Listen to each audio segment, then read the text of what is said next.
আপনার জন্য গাছে পাগল, মাছে পাগল, পাহাড়ে পাগল, দুনিয়ার সমস্ত মাখলুক আপনাকে চিনে।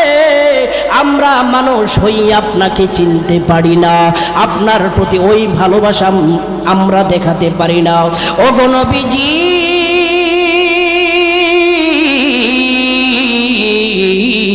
আমার এই ভালোবাসাটা প্রকাশ করার জন্য আমার সন্তানটাকে আমি যুদ্ধের ময়দানে আমি দিয়ে দিতে চাই, যেন আপনার শরীর মুবারকের মধ্যে কোনো আঘাত না লাগে।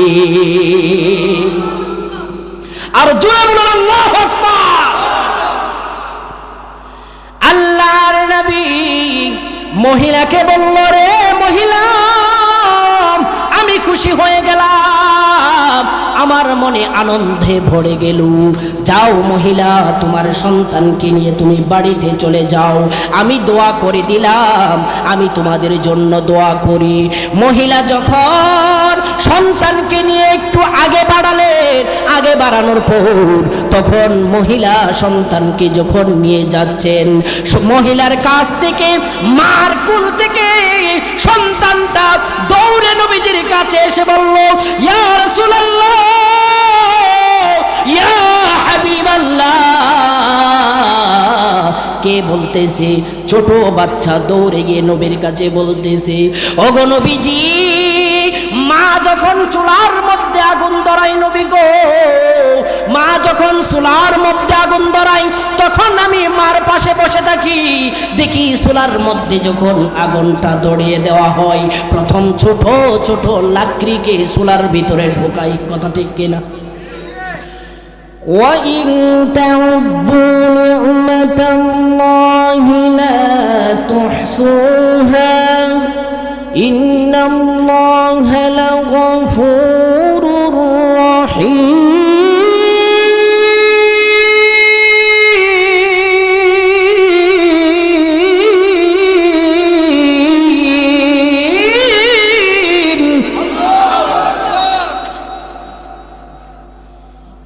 এই দুনিয়ার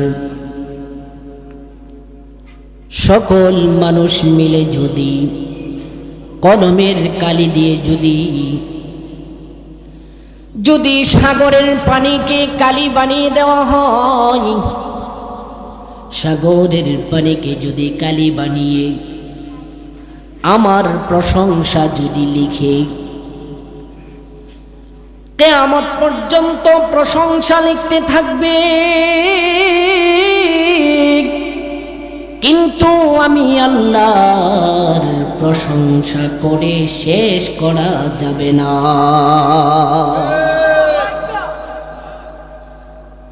সেই দিকে যাচ্ছি না। যেই 2-3টা আয়াত আপনাদের সামনে তেলাওয়াত করছি, আমি ভূমিকাতে না গিয়ে আমি মূল আলোচনায় চলে যাব, যেহেতু বক্তারও আছে। আমার ভাইয়েরা, আল্লাহ রাব্বুল আলামিন পৃথিবীর মধ্যে আমাকে আপনাকে পাঠিয়েছেন নবীর আদর্শ মেনে, নবীর সুন্নত মেনে আমাকে আপনাকে চলার জন্য। আজকে আমি আপনি দেখা যায় নবীর খাঁটি আশেক দাবি করি, কিন্তু নবীর সুন্নত আমার মধ্যে আপনার মধ্যে নাই। কথা ঠিক কিনা? ও মুসলমান ভাইয়েরা, বাবারা,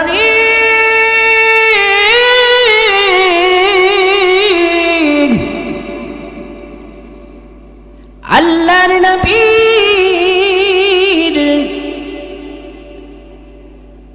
আল্লাহর নবীর খাঁটি আশিক যদি আপনি দাবি করেন, আপনাকে নবীর আদর্শ আপনাকে মানতে হবে, নবীর সুন্নত আপনাকে মানতে হবে, আল্লাহর নবীর প্রতি ভালোবাসা আপনার থাকতে হবে।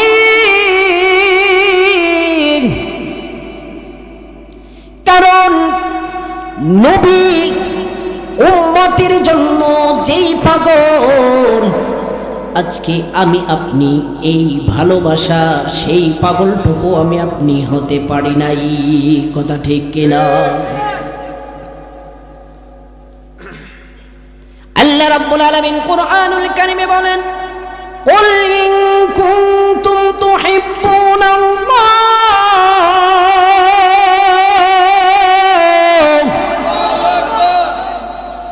ফাত্তাবিউনি ইউহিব্বুকুমুল্লাহ ওয়া ইয়াগফির লাকুম যুনুবাকুম ওয়াল্লাহু গফুরুর রহিম।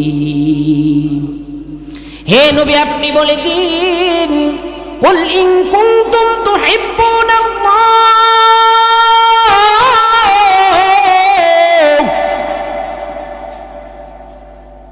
আমি আল্লাহকে যদি পেতে চাই, যদি দুনিয়ার কোনো মানুষ আমি আল্লাহকে যদি পেতে চাই, তাহলে যেন আপনার অনুসরণ করে, আপনাকে যেন মোহাব্বত করে, ভালোবাসার মতো যেন আপনাকে ভালোবাসে। সেই ভালোবাসা আল্লাহর সুন্নত মেনে নাকি না মেনে? আরেকটু আওয়াজ দিয়ে বলুন। আজকে এই দরবারে আপনি এসেছেন শুধু পীর সাহেবের চেহারা দেখার জন্য নয়, পীর সাহেবের বাড়ি দেখার জন্য নয়। এখানে আসার কারণ হলো দেশ বরেণ্য উলামায়ে কেরামের মুখ থেকে কিছু বয়ান শুনে একটা কথার উপর যদি আপনি আমল করতে পারেন, আপনার জীবনটা হেদায়েতের জন্য যথেষ্ট হয়ে যাবে, কথা ঠিক কিনা? ও মুসলমান বাবারা, ভাইরা রে,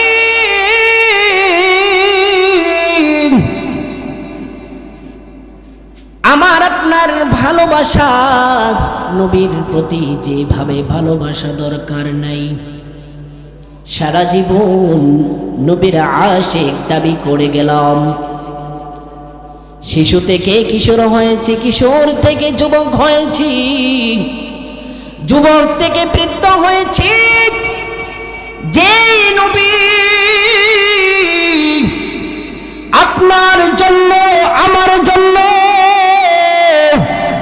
দুনিয়াতে থাকা অবস্থায় যুদ্ধের ময়দানে পাথরের আঘাত খেতে খেতে রক্ত বেয়ে পড়ে পড়ে শরীর মোবারক থেকে পা মোবারক পর্যন্ত পড়ে যেত, জুতা আঠা লেগে যেত রক্তের, লাল রক্তে।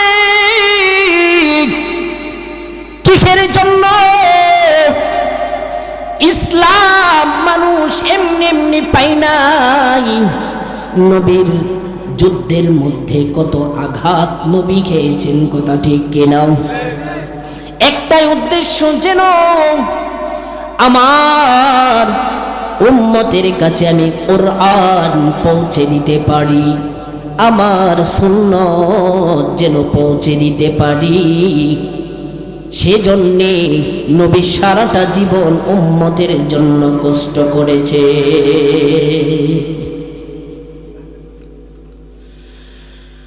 ও মুসলমান ভাইরা রে, বাবারা রে, আল্লাহর নবী উম্মতের জন্য কাল কিয়ামতের ময়দানে উম্মত যখন জাহান্নামে যাবে, যখন ফুলসিরাত ব্রিজের উপর থেকে উম্মতের পা কেটে পড়ে যাবে, ফুলসিরাত ব্রিজ যখন পার হবে, উম্মতের পা যখন কেটে পড়ে যাবে, হাত কেটে পড়ে যাবে, পড়ে পড়ে জাহান্নামের মধ্যে নিক্ষেপ হয়ে যাবে। দুনিয়ার মধ্যে আল্লাহর নবী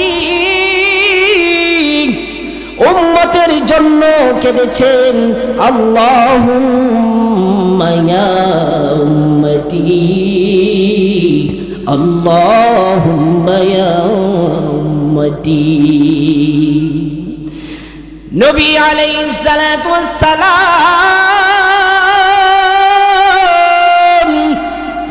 কাল কিয়ামতের ময়দানে ফুলসিরাত ব্রিজ যখন উম্মত পাপী বান্দারা যখন পার হবে, নবীজি চেয়ে চেয়ে দেখবে আর কাঁদবে, কেঁদে কেঁদে আল্লাহর দরবারে বলবে, ও আল্লাহ,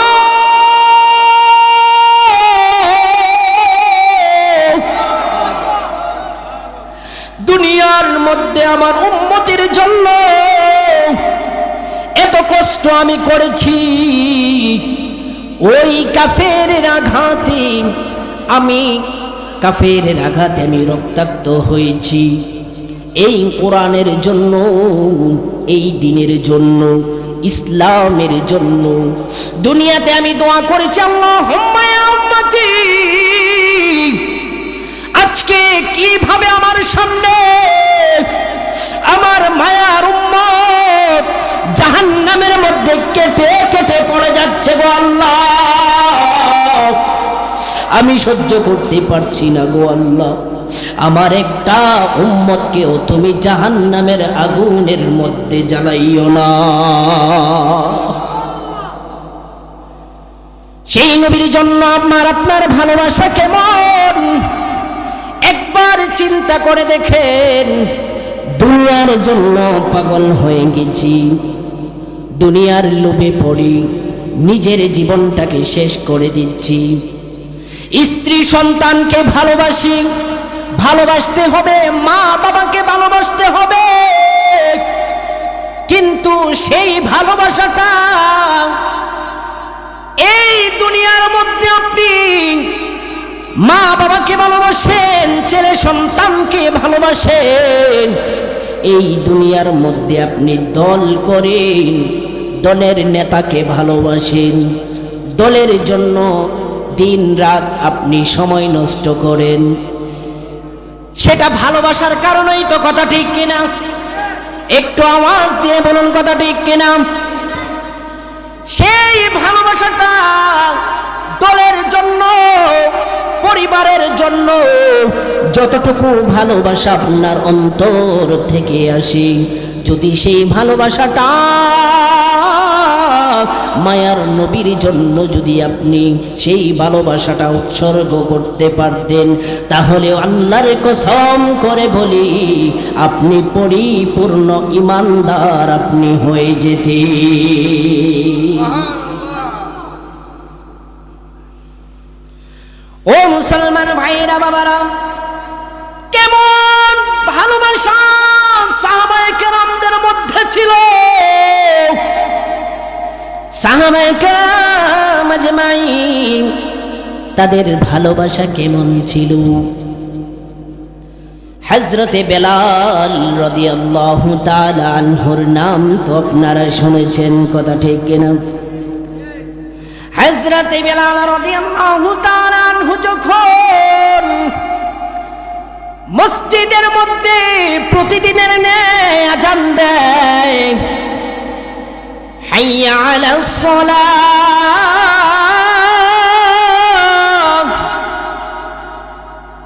রে বান্দারা তোমরা কল্যাণের দিকে এসো, নামাজের দিকে এসো, ওই দিন আর হাইয়া আলাস সালাহ বেলাল রাদিয়াল্লাহু তাআলা আনহু, হযরত বেলাল রাদিয়াল্লাহু তাআলা আনহু হাইয়া আলাস সালার বদলে বললেন হাইয়া আলাল জিহাদ,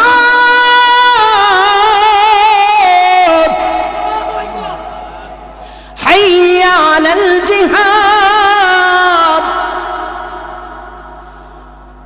রে দুনিয়ার মানুষ, মক্কা মদিনার মানুষ, সবাই যুদ্ধের ময়দানে চলো। কাফেররা নবীজির সঙ্গে যুদ্ধ শুরু করে দিয়েছে, সবাই হাইয়া আলাল জিহাদ, জিহাদের ময়দানে চলো, যুদ্ধের ময়দানে চলো। এই কথা শুনে ঘরের মধ্যে একজন মহিলা ছিলেন, ঘর থেকে হাইয়া আলাল জিহাদের শব্দ শুনে এমন ভাবে কান্না করতেছেন, কান্না করতে করতে বালিশগুলো ভিজে ফেললে। ওই মহিলার ছোট একটা সন্তান ছিল, সন্তানটার বয়স মাত্র 7 থেকে 8 বছর। ছেলেটা বলতেছে, মা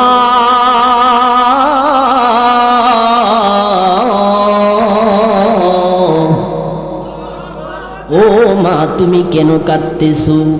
হাইয়া আলাল জিহাদের কথা শুনে তুমি কেন কাঁদতেছো? মা বলেন, রে সন্তান, কেন কাঁদতেছি?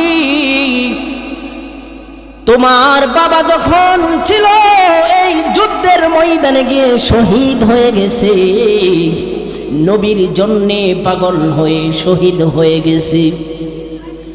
কিন্তু আমার তো মনটা চাইতেছে আমি বেলালের ডাকে আমি যেন যুদ্ধের ময়দানে চলে যাই। আমার তো আরেকটা সন্তান নাই, যুবক কোনো সন্তান নাই। যুবক কোনো সন্তান যদি আমার থাকতো, আমি যুদ্ধের ময়দানে আমি পাঠিয়ে দিতাম। কেমন মোহাব্বত, কেমন ভালোবাসা ছিল ভাইরা রে। একটু চিন্তা করে দেখেন। ছেলে বলতেছে, মা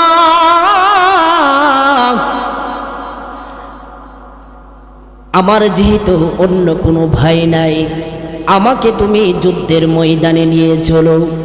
মা বলতেছে, রে সন্তান, কেন যুদ্ধের জন্য পাগল হয়েছে জানো? কাল কিয়ামতের ময়দানে আল্লাহ রাব্বুল আলামিন বলবে, নবীর জন্য পাগল হয়ে কে শহীদ হয়েছো, কে যুদ্ধ করে শহীদ হয়েছো। আর কাল কিয়ামতের ময়দানে শহীদের মা, মুজাহিদের মা বলে আমি গণ্য হব। সুবহানাল্লাহ। সন্তানকে কোলে নিয়ে চলে গেলেন, মসজিদে নববীর কাছে চলে গেলেন। মসজিদে নববীর কাছে চলে যাওয়ার পর সন্তানকে নিয়ে যখন মসজিদে নববীর কাছে চলে গেলেন, যাওয়ার পরে দেখলেন ওখানে সিরিয়াল ধরে যুদ্ধের ময়দানের লিস্টি করা হচ্ছে, কে কে যুদ্ধের ময়দানে যাবে। মহিলা ওই যে সিরিয়াল দাঁড়ানো আছে, লাইন দাঁড়ানো আছে, ওই লাইনের ফাঁক দিয়ে গিয়ে দাঁড়িয়ে গেলেন। সাহাবায়ে কেরাম ডাক দিয়ে বললেন, রে মহিলা, তুমি এখানে কেন এসেছো? এখানে আসলা কেন তুমি? এটা তো পুরুষের লাইন। তখন মহিলা বলে, আমি এসেছি আমার সন্তানটাকে, আমার একটা পুরুষ সন্তান আছে, আমার 7 লাইন পুরুষের সিরিয়াল, তুমি এখান থেকে চলে যাও। যখন মহিলার সাথে তর্ক বিতর্ক হচ্ছে, আল্লাহর নবী আওয়াজ শুনে বলতেছে, ও সাহাবারা রে, এখানে কি হচ্ছে? তোমরা চেঁচামেচি করছো কেন? কি ব্যাপার?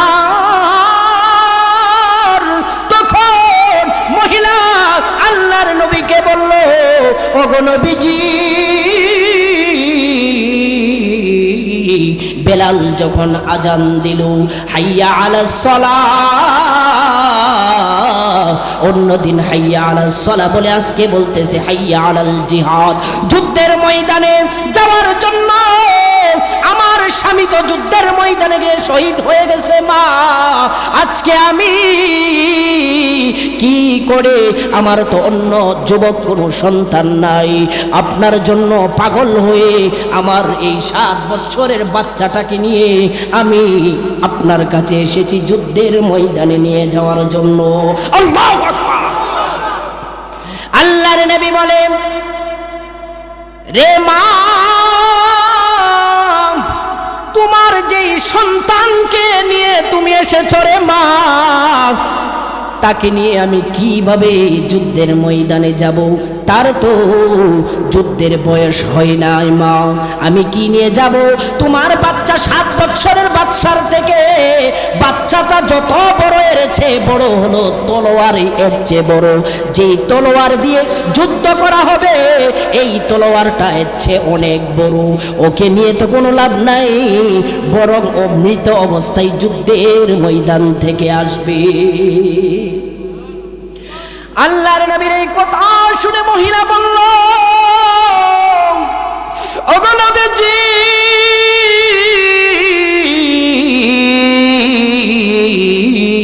নবী, ও নবী গো, আমি জানি আমার সন্তানটা যুদ্ধের ময়দানে যুদ্ধ করতে পারবে না, কিন্তু আমি একটা কথা আপনাকে বলি, ও নবীজি, আপনি যখন যুদ্ধের ময়দানে যাবেন, যুদ্ধের ময়দানে যখন আপনি আমার সন্তানটাকে নিয়ে যাবেন, আপনি আমার সন্তানটাকে নিয়ে আপনি যখন কাফেররা, শত্রুরা যখন আপনাকে তীর নিক্ষেপ করবে, আপনার দিকে যখন তীর মারবে, তখন যেন আপনার তীর মারাটা আমার সন্তানের শরীরের মধ্যে এসে আমার সন্তানটাকে যেন আপনি তীর আপনি ডাল হিসাবে ব্যবহার করতে পারেন। যখন বাম দিক থেকে তীর মারবে, আমার সন্তানটাকে ধরে দিবে, আমার সন্তানটার বুকটা যেন তীরের আঘাতে জার জার হয়ে যায়। ডান দিক থেকে যখন তীর মারবে, শত্রুরা যখন তীর মারবে, তখন যেন আমার সন্তানের বুকটার মধ্যে পড়ে সন্তানটার বুকটা যেন জ্বর জার জার হয়ে যায়। পিছন থেকে যখন মারবে, আমার সন্তানকে আপনি ধরে দিবেন, আমার সন্তানের শরীরের মধ্যে যেন তীরটা পড়ে আমার সন্তানটার শরীরটা যেন জার জার হয়ে যায়। সামনের দিক থেকে যখন দিবে নবী,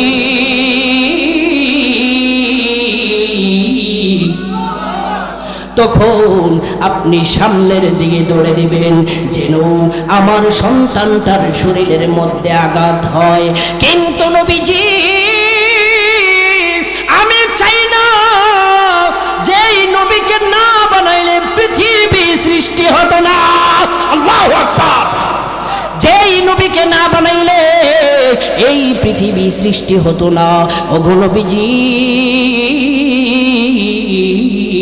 আপনার জন্য গাছে পাগল, মাছে পাগল, পাহাড় পাগল, দুনিয়ার সমস্ত মাখলুক আপনাকে চিনে, আমরা মানুষ হই আপনাকে চিনতে পারি না, আপনার প্রতি ওই ভালোবাসা আমরা দেখাতে পারি না। ওগো নবীজি,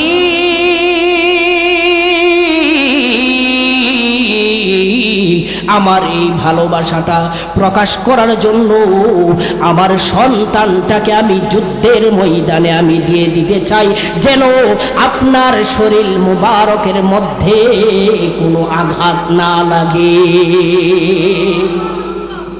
আর জোরে বলুন আল্লাহু আকবার। আল্লাহর নবী মহিলাকে বলল, রে মহিলা, আমি খুশি হয়ে গেলাম, আমার মনে আনন্দে ভরে গেল। যাও মহিলা, তোমার সন্তানকে নিয়ে তুমি বাড়িতে চলে যাও, আমি দোয়া করে দিলাম, আমি তোমাদের জন্য দোয়া করি। মহিলা যখন সন্তানকে নিয়ে একটু আগে বাড়ালেন, আগে বাড়ানোর পর তখন মহিলা সন্তানকে যখন নিয়ে যাচ্ছেন, মহিলার কাছ থেকে, মার কুল থেকে সন্তানটা দৌড়ে নবীজির কাছে এসে বলল, ইয়া রাসূলুল্লাহ, ইয়া হাবিবাল্লাহ। কে বলতেছে? ছোট বাচ্চা দৌড়ে গিয়ে নবীর কাছে বলতেছে, ওগো নবীজি, মা যখন চুলার মধ্যে আগুন ধরাই, নবী গো, মা যখন চুলার মধ্যে আগুন ধরাই, তখন আমি মার পাশে বসে থাকি, দেখি চুলার মধ্যে যখন আগুনটা ধরিয়ে দেওয়া হয়, প্রথম ছোট ছোট লাকড়িকে চুলার ভিতরে ঢোকাই। কথা ঠিক কিনা? তখন ছোট ছোট লাকড়িকে ওই চুলার মধ্যে ঢুকায়, পরে বড় বড় লাকড়ি দেয়। ও নবীজি, কে বলতেছে? ওই শিশু বাচ্চা বলতেছে, ও নবীজি, আপনি যদি আমাকে যুদ্ধের ময়দানে নিয়ে যান, আমি ছোট হিসাবে আমি যদি যুদ্ধের ময়দানে গিয়ে আমার শরীরে আগুন ধরে যায়, এরপরে আপনি আলীকে নেবেন, ওমরকে নেবেন। আল্লাহু আকবার। তখন নবীজি এমন দৃষ্টান্ত শুনে বলল, নবীজি পাগল হয়ে গেল, নবীজি আনন্দে কেঁদে দিল। নবী বলতেছে, এত ছোট বাচ্চা আমার জন্য এত পাগল, এমন ভাবে আমার জন্য পাগল। তার দৃষ্টান্ত শুনে নবীজি আশ্চর্য হয়ে গেলেন। আল্লাহ রাব্বুল আলামিন আসমান থেকে জিবরাইল আলাইহিস সালামকে পাঠিয়ে দিলেন। রে জিবরাইল,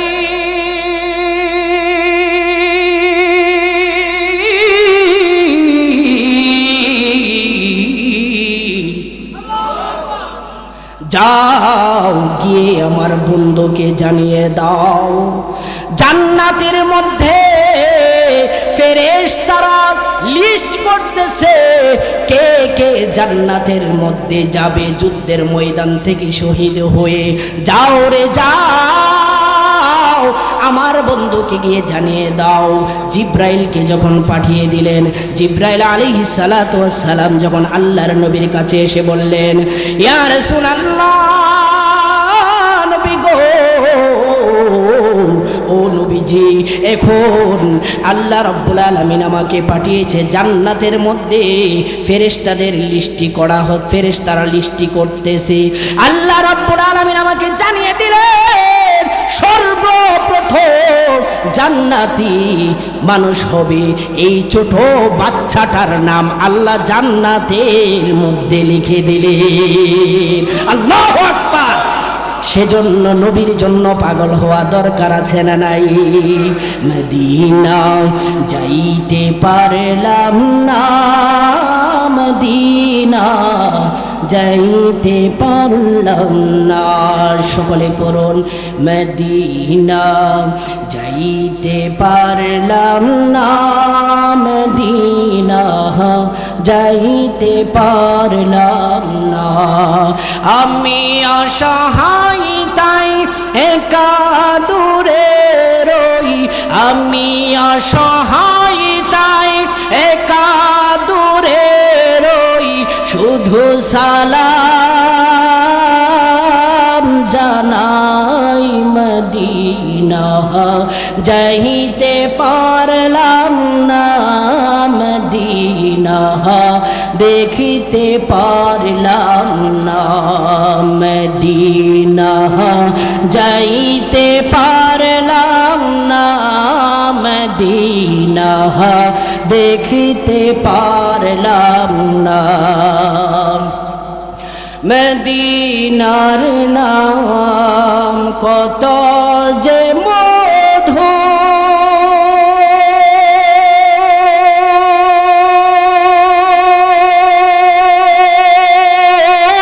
মধুর, মদিনা দেখিতে বহুদূর, মদিনার নাম কত যে মধুর,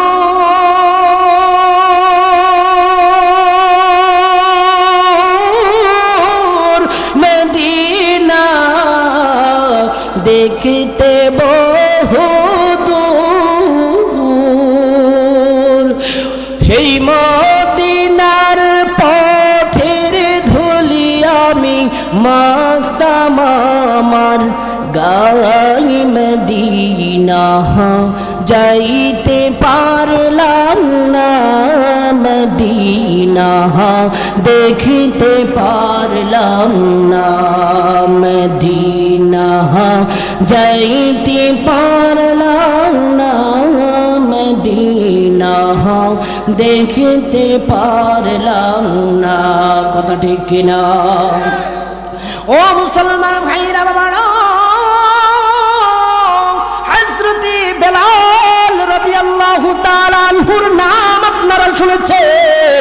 হযরতে বেলাল রাদিয়াল্লাহু তাআলা আনহু হাবশী দেশ থেকে এসেছিলেন, আফ্রিকা থেকে। এই বেলাল এমন কালো কুচ্ছিত ছিলেন, ঠোঁটগুলো মোটা মোটা ছিল। বেলাল এমন কালো বেলাল ছিল, মানুষ দেখতে পারত না, কালোর জন্য পছন্দ করতেন না। হযরত বেলাল রাদিয়াল্লাহু তাআলা আনহু যখন মনিবের গোলাম ছিলেন, হযরত বেলাল রাদিয়াল্লাহু তাআলা আনহু কিন্তু গোলাম ছিলেন, ওনার বাপও গোলাম ছিলেন, দাদাও গোলাম ছিলেন, সে নিজেও গোলাম ছিল। কথা ঠিক কিনা? হযরত বেলাল রাদিয়াল্লাহু তাআলা আনহু যখন মনিবের হযরতে বেলাল রাদিয়াল্লাহু তাআলা আনহু যখন মনিবের গোলাম হিসাবে কাজ করতেছেন, চাকরি করতেছেন, গোলাম একদিন 15 কেজি চাউলের মতো চাউল দিয়েছে, এটাকে ফিসার জন্য, মানে আমরা বলি গুঁড়ি করার জন্য, বুঝতেছেন কিনা? গুঁড়ি করার জন্য। আগে তো কোনো আধুনিক মেশিন ছিল না, ছিল আগের যুগে কোনো আধুনিক মেশিন ছিল না। চাটাই দিয়ে, চাটার উপরে পাথর দিয়ে চাউলগুলোকে ফিসত, এই চাউলগুলোকে গুঁড়ি করত। তখন দেখা গেল ওই মনিব এসে 15 কেজি চাউল নিয়ে আসলো, বেলালের কাছে এসে বলল, রে বেলাল, 15 কেজি চাউল দিলাম, আজকে রাতের ভিতরে এটা যেন ফেসে গুঁড়ো করে সকালবেলা আমার কাছে দিবে। হযরতে বেলাল রাদিয়াল্লাহু তাআলা আনহু মনিবের চাকরি করে, নিষেধ করতে পারলেন না। কিন্তু ঠিক ওই সময় হযরতে বেলাল রাদিয়াল্লাহু তাআলা আনহু এমন অসুস্থ ছিলেন, শরীরের মধ্যে জ্বর ছিল, অনেক বেশি জ্বর ছিল শরীরের মধ্যে। কিন্তু মনিবের আদেশ মানতে গিয়ে না করতে পারলেন না। বললে, ঠিক আছে মনিব, আমি এটা পিষে দেব। যখন মনিব চলে গেল, হযরতে বেলাল রাদিয়াল্লাহু তাআলা আনহু, সংক্ষিপ্তভাবে বলতেছি, অনেক লম্বা ঘটনা। হযরতে বেলাল রাদিয়াল্লাহু তাআলা আনহু ফিসতে গিয়ে অজ্ঞান হয়ে পড়ে যায়। হযরতে বেলাল রাদিয়াল্লাহু তাআলা আনহু ফিসতে গিয়ে যখন অজ্ঞান হয়ে পড়ে যায়, কি করব? মনিবের আদেশ তো আমাকে মানতে হবে। কিন্তু আবার যখন অজ্ঞান থেকে হুঁশ আসে, ফিসতে চাই, পাথর দিয়ে চাটাইয়ের উপরে যখন ফিসতে চায়, পারে না, অসুস্থর জন্য এমন জ্বর এসেছে, জ্বরের জন্য পারে না, পড়ে যায়। এমন ভাবে সকাল হয়ে গেল। কিন্তু সকালবেলা মনিব হযরত বেলাল রাদিয়াল্লাহু তাআলা আনহুর কাছে আসলো, এসে জিজ্ঞেস করলো, রে বেলাল, তুমি চাউলগুলো তুমি গুঁড়ো করেছো কিনা? তখন হযরত বেলাল রাদিয়াল্লাহু তাআলা আনহু বলে, ও গো মনিব, আমি চাউলগুলো ফেসার চেষ্টা করেছি, গুঁড়ো করার চেষ্টা করেছি। ও মনিব, আমি অসুস্থতার জন্য, আমার শরীর খারাপ হওয়ার জন্য আমি করতে পারি নাই গো মনিব। এই কথা শুনে এই প্রাসান্ড মনিব বেলালের কালার ধরে বেলালকে এমন ভাবে লাথি মারলেন, বুকের মধ্যে লাথি মারলেন, ঘুষি মারলেন, এমন ভাবে একজন কলারের মধ্যে ধরেছে, আরেকজন ফুটবলের মতন লাথি শুরু করেছে। নাউজুবিল্লাহ বলেন, আর চিৎকার দিয়ে বলুন নাউজুবিল্লাহ। হযরতে বেলাল রাদিয়াল্লাহু তাআলা আনহু এই আঘাত পেয়ে মার খেয়ে যখন প্রচণ্ড মনিব মারতে মারতে বেলালকে অজ্ঞান করে ফেলে, মায়ের যখন শেষ হয়ে গেল, মনিব যখন চলে গেল, হযরতে বেলাল রাদিয়াল্লাহু তাআলা আনহু রাস্তার পাশে বসে একা একা কাঁদতেছে। ওই রাস্তার পাশে বসে একা একা কাঁদতেছে, কান্না করতেছে। কান্নার পরে কতক্ষণ পরে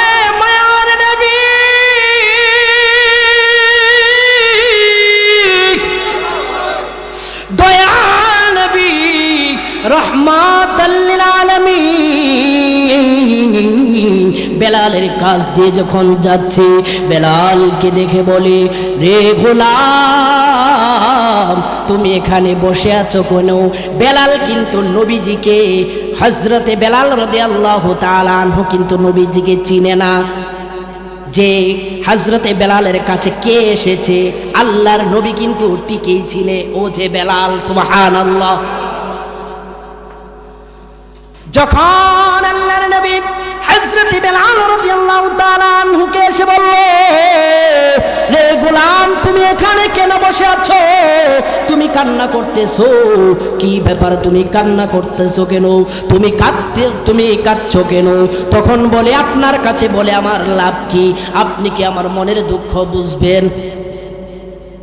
মায়ার নবী দুঃখ বুঝে কি বুঝে না? জানে কি জানে না? তখন বারবার বলার পরে হযরত বেলাল রাদিয়াল্লাহু তাআলা আনহু বলে, আমি কেন বসে আছি? গতকাল রাতে আমাকে 15 কেজি চাউল দিয়েছিল আমি ফিসার জন্য, চাউলের গুঁড়ি করার জন্য। আমি পারি নাই, আমার অসুস্থ হওয়ার কারণে, শরীরের মধ্যে প্রচণ্ড জ্বর থাকার কারণে আমি পিষতে পারি নাই। তার জন্য আমাকে এমন ভাবে লাথি শুরু করলো, এমন ভাবে মারা শুরু করলো, সেই আঘাতে এখন আমি রাস্তার মধ্যে বসে কাঁদতেছি। নবীজি কোনো উত্তর দিলেন না। নবীজি উত্তর না দিয়ে সরাসরি বাড়িতে চলে গেলেন। এর আগে আরেকটা কথা বললেন, আমি 2 দিন যাবৎ কিছু খাই না, তারপরেও আমার উপরে এমনভাবে আঘাত করলো, আমার শরীরটা ভালো ছিল না, আমি তার জন্য কাজ করতে পারি নাই। নবী কথা শুনে যখন বাড়ির মধ্যে চলে গেলেন, নবী বাড়িতে গিয়ে হযরত আম্মা জানা আয়েশা সিদ্দিকা রাদিয়াল্লাহু তাআলা আনহাকে বললেন, রে আয়েশা ঘরের মধ্যে কিছু আছে কিনা? অন্য বাসা থেকে একজনে নবীর জন্য 1 গ্লাস দুধ দিয়ে গেল আর 2টা খেজুর দিয়ে গেল। জোরে বলুন আল্লাহু আকবার। নবীর ঘরের মধ্যে চুলার মধ্যে 5 দিন যাবত কোনো রান্না নাই, খাওয়া নাই। নবীর চুলার মধ্যে কোনো রান্না নাই, কিছু নাই, খাওয়া নাই। নবীজি সহ হযরত আয়েশা রাদিয়াল্লাহু তাআলা আনহু 5 দিন যাবত তারা না খেয়ে আছে। হযরত আম্মা জানা আয়েশা সিদ্দিকা রাদিয়াল্লাহু তাআলা আনহুকে যখন বললেন, রে আয়েশা ঘরের মধ্যে কিছু থাকলে দাও, তখন আয়েশা বললে, কি জন্য নবীজি? বলল, একজন গোলাম 2 দিন যাবত না খেয়ে আছে রে আয়েশা।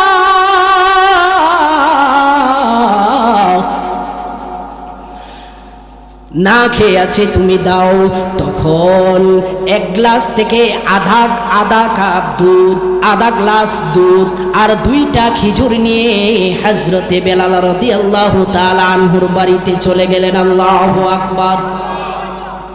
বেলাল 2 দিন যাবত খায় না, কিন্তু মায়ার নবী 5 দিন যাবত না খেয়ে আছে, কিন্তু খাবারটা নিয়ে নবীজি হযরত বেলাল রাদিয়াল্লাহু তাআলা আনহুর বাড়িতে চলে গেলেন। হযরত বেলাল রাদিয়াল্লাহু তাআলা আনহুকে বললেন, রে বেলাল এটা খাও। যখন দুধটা আর 2টা খেজুর হযরত বেলাল রাদিয়াল্লাহু তাআলা আনহুকে খাইয়ে দিলেন। খাওয়ানোর পর হযরত বেলালের শরীর তো অসুস্থ, হযরত বেলাল রাদিয়াল্লাহু তাআলা আনহুকে শোয়াইয়া দিলেন।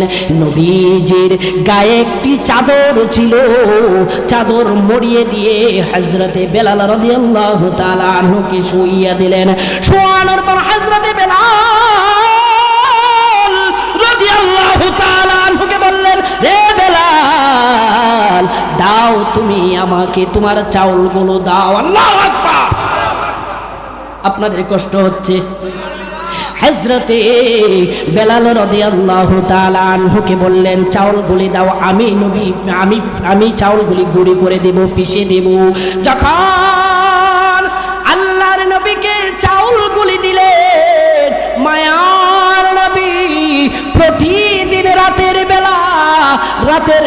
চাউলগুলিকে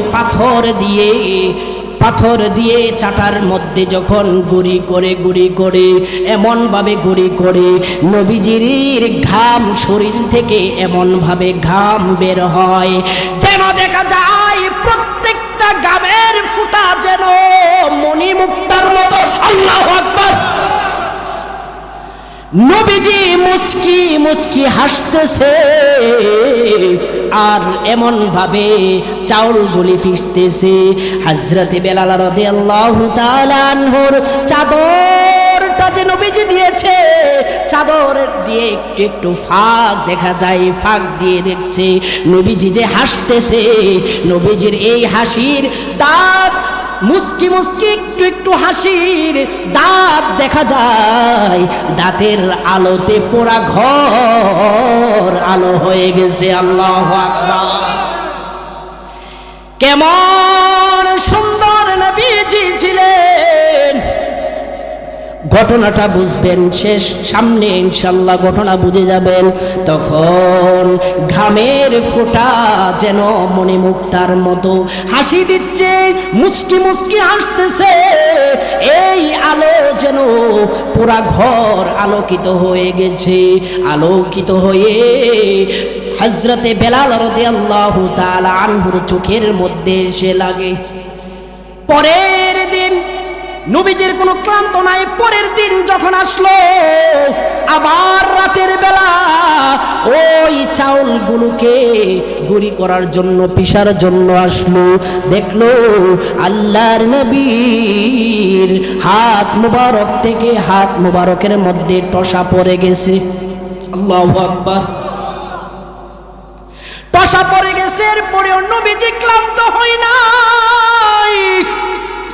নবী মুহাম্মদুর রাসূলুল্লাহ সাল্লাল্লাহু আলাইহি সাল্লাম এমন ভাবে ফিসতেছেন। পরের দিন আবার আসলো। যখন পরের দিন আসলো গো, দেখলো নবীজির হাত থেকে রক্ত গড়গড় করে বের হচ্ছে। আল্লাহু আকবার। আরো চিৎকার দিয়ে বলুন আল্লাহু আকবার।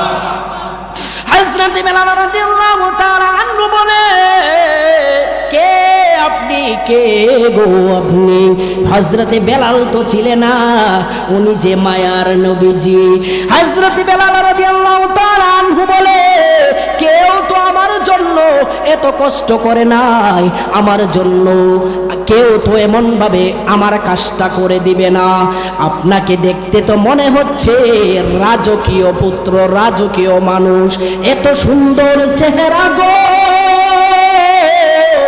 আমার জীবনে কোনোদিন আমি আপনার মতো কোনো মানুষ আমি দেখি নাই।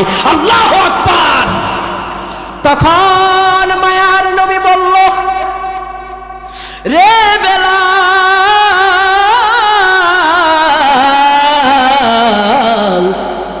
তুমি যখন আমার পরিচয় জানতে চাচ্ছ, আমি হলাম সরকারে আলম নবী,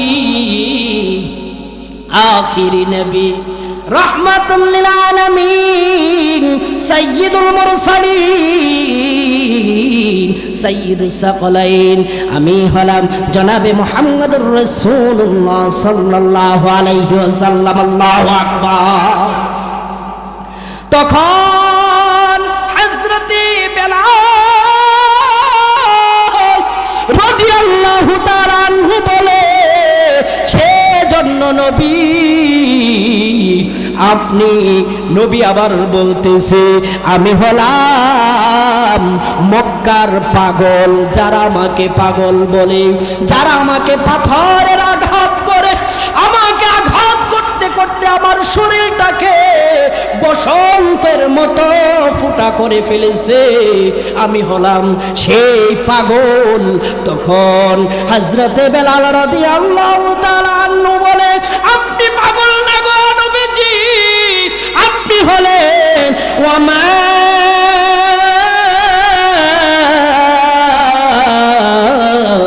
আরসালনাকা ইল্লা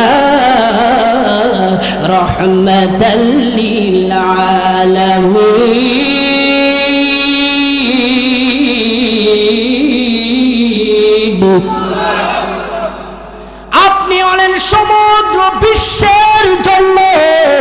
রহমত স্বরূপ নবীজি, আপনি রহমত, আপনি দয়ার সাগর, মায়ার সাগর নবীজি। দেখেন সেই বেলাল, হযরতে বেলাল রাদিয়াল্লাহু তাআলা আনহু নবীর জন্য কেমন পাগল ছিলেন। সংক্ষিপ্তভাবে বলি, নবী যখন দুনিয়া থেকে বিদায় হয়ে যায়, বিদায় হওয়ার আগে, যখন নবীজি দুনিয়া থেকে বিদায় হয়ে যায়, বিদায় হওয়ার পরে দুঃখে মনে বড় কষ্ট নিয়ে হযরতে বেলাল রাদিয়াল্লাহু তাআলা আনহু মক্কা ছেড়ে, হযরতে বেলাল রাদিয়াল্লাহু তাআলা আনহু মক্কা ছেড়ে চলে গেলেন। হযরতে বেলাল রাদিয়াল্লাহু তাআলা আনহু প্রতিদিন নবী থাকা অবস্থায় আযান দিত। হযরতে বেলাল রাদিয়াল্লাহু তাআলা আনহু যেই মসজিদের আযান দিতেন, স্বয়ং ইমামতি করতেন মুহাম্মাদুর রাসূলুল্লাহ সাল্লাল্লাহু আলাইহি ওয়াসাল্লাম। আল্লাহু আকবার। নবী চলে গেলেন, নবীজি দুনিয়া থেকে বিদায় হয়ে চলে গেলেন। হযরতে বেলাল রাদিয়াল্লাহু তাআলা আনহু মক্কা ছেড়ে চলে যায়। সাহাবায়ে কেরাম রাদিয়াল্লাহু তাআলা আনহু, অনেক সাহাবী হযরতে বেলাল রাদিয়াল্লাহু তাআলা আনহুকে জিজ্ঞেস করে, তুমি কেন মদিনা থেকে চলে যাও, তুমি কেন মক্কা ছেড়ে তুমি চলে যাচ্ছ রে বেলাল? হযরতে বেলাল রাদিয়াল্লাহু তাআলা আনহু উত্তরে দেয়, যেই নবী মক্কা না, মদিনা না, সমগ্র দুনিয়া থেকে বিদায় হয়ে চলে গেল, আমি বেলাল এই মক্কার মধ্যে আমি আর থাকতে পারবো না। হযরতে বেলাল রাদিয়াল্লাহু তাআলা আনহু চলে গেলেন। আল্লাহ রাব্বুল আলামিন স্বপ্নের যুগে দেখাই দিলেন, স্বপ্নের মধ্যে দেখাই দিলেন, যেন নবীজি বলতেছে, রে বেলাল তুমি আবার মক্কার মধ্যে যাও, গিয়ে মক্কার মধ্যে আযান দেওয়া শুরু করো। আল্লাহু আকবার। হযরতে বেলাল রাদিয়াল্লাহু তাআলা আনহু মক্কার মধ্যে যখন আবার নবীজি স্বপ্ন দেখিয়েছেন, আল্লাহ স্বপ্ন দেখিয়েছেন, নবীজি বলতেছেন, রে বেলাল তুমি মক্কার মধ্যে যাও। হযরতে বেলাল রাদিয়াল্লাহু তাআলা আনহু যখন মক্কার মধ্যে আসলেন, মক্কার অলি গলির মধ্যে মহিলারা, ছোট ছোট বাচ্চারা আনন্দ মিছিল করতে লাগলো। আল্লাহু আকবার।